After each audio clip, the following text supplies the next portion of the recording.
Hello everyone, मैं हूं अनिल और आपका वेलकम है एक नई हॉरर वीडियो में। अगर आज मैं आपसे सवाल करूं कि अगर आपको घर में या घर के बाहर कहीं भी ऐसा महसूस होता है कि आपके आसपास कोई नेगेटिव एनर्जी है, तो उसके ठीक अगले ही पल आपका क्या रिएक्शन होगा। जहाँ तक मेरा मानना है, आप भगवान को याद करोगे। और आपकी जगह अगर मैं भी होता तो मैं भी भगवान को ही याद करता। और उसके बाद आप जिस भी धर्म से हैं उस हिसाब से मंदिर, मस्जिद, गुरुद्वारा या फिर चर्च जाएंगे। अगर आपका भी यही मानना है तो वीडियो को जल्दी से लाइक और चैनल को सब्सक्राइब कर लें, क्योंकि आज जो मैं आपके लिए वीडियो लेकर आया हूँ वो आपके सेंस ऑफ ह्यूमर को हिला कर रख देगी और आपको खुद को सोचने पर मजबूर कर देगी। आज हम रुख करेंगे भारत के सबसे छोटे स्टेट गोवा की। गोवा का नाम सुनते ही आपके मन में सिर्फ मस्ती, बीच, पब, शराब और यहाँ की हंसी वादियों का नज़ारा सामने आ जाता है। और आज के दौर में शायद ही ऐसा कोई यंगस्टर होगा जो गोवा जाना पसंद ना करे। गोवा यूँ तो बहुत खूबसूरत शहर है जो पुर्तगाल और वेस्टर्न कंट्री को रिप्रेजेंट करता है, लेकिन आप सभी में से अधिकतर ने सिर्फ गोवा की खूबसूरती, शराब और शबाब ही देखी है। तो चलिए आज गोवा को दूसरी तरफ से देखने की कोशिश करते हैं। देश के मोस्ट हॉन्टेड पैलेस टॉप 10 में गोवा के कई पैलेस शामिल है। उनमें से एक है गोवा के most popular three Kings church, जो गोवा के वलसावा शहर से 15 किलोमीटर दूर कांसोलिम गाँव में स्थित है।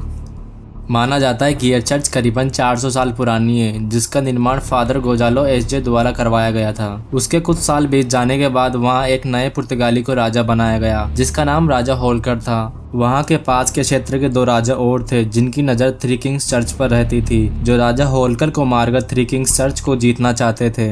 जब यह बात पुर्तगाली राजा होलकर को पता चली तो पुर्तगाली राजा होलकर ने उन दोनों राजाओं को राजमहल में खाने पर बुलवाया और राजा होलकर ने उन दोनों राजाओं के खाने में धोखे से जहर मिला दिया, जिनसे उन दोनों राजाओं की मृत्यु हो गई। यह बात सुनते ही वहाँ की जनता पुर्तगाली राजा होलकर पर भड़क उठी और उग्र भीड़ राजा होलकर के महल की तरफ बढ़ने लगी। लोगों ने एक के बाद एक महल के सैनिकों को मारना शुरू किया, तो राजा होलकर ने जनता के डर से जहर खाकर आत्महत्या कर ली। लोगों ने तीनों राजाओं के शवों को उसी चर्च में दफना दिया और इस चर्च का नाम भी उन तीनों राजाओं के नाम पर थ्री किंग्स ऑफ चर्च रखा गया। और आज भी कहा जाता है कि तीनों राजाओं की आत्मा उस चर्च को पाने के लिए आपस में झगड़ती है और उसी चर्च में तीनों की आत्मा मौजूद है। वहाँ के लोकल्स लोगों का कहना है कि वो जब भी शाम के समय चर्च में जाते हैं तो उन्हें वहाँ कुछ स्ट्रॉन्ग एनर्जी की प्रेजेंस फील होती है और उन्हें वहाँ पर कुछ ऐसी प्रेजेंस फील होती है कि मानो वो एक पल में हमारे पास बैठा है और दूसरे पल में कहीं और। लोकल्स की इन बात की तहकीकात करने के लिए इंडियन पैरानॉर्मल सोसाइटी GRIP की टीम के सदस्य निखिल भट्ट ने इन्हें एक बार बतौर टेस्ट में अपने कैमरे में कैद किया और इनकी ताकत भी महसूस की।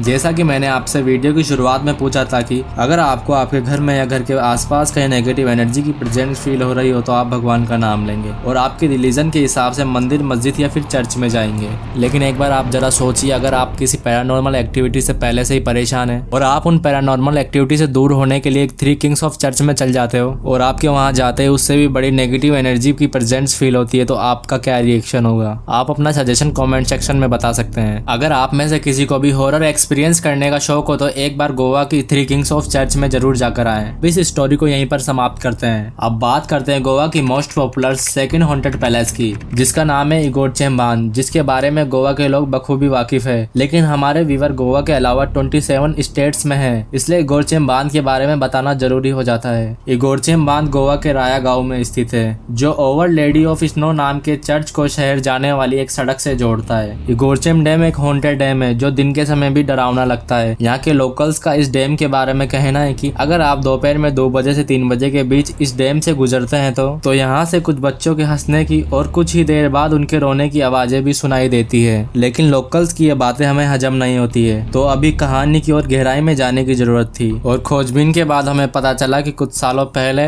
एक बच्चों से भरी स्कूल बस इगोरचेम बांध से जा रही थी। तभी अचानक से बस ने अपना संतुलन खो दिया और बच्चों की स्कूल बस डैम से नीचे गिर गई। इस हादसे में समय पर ही सभी की मौत हो गई। इसी कारण इगोरचेम बांध से जो भी होकर गुजरता है वो बच्चे उनसे बात करने की कोशिश करते हैं। इसीलिए किसी भी नई जगह जाने से पहले उसके बारे में जानना बहुत जरूरी है। तो अभी के लिए इतना ही। वीडियो अगर आपको थोड़ी भी इंटरेस्टिंग लगी हो तो वीडियो को लाइक और चैनल पे नए हो तो चैनल को सब्सक्राइब कर लें, क्योंकि आपके एक लाइक और सब्सक्राइबर से हमें आपके लिए अगली वीडियो बनाने के लिए मोटिवेशन और एनर्जी मिलती है। राम राम, जय हिंद।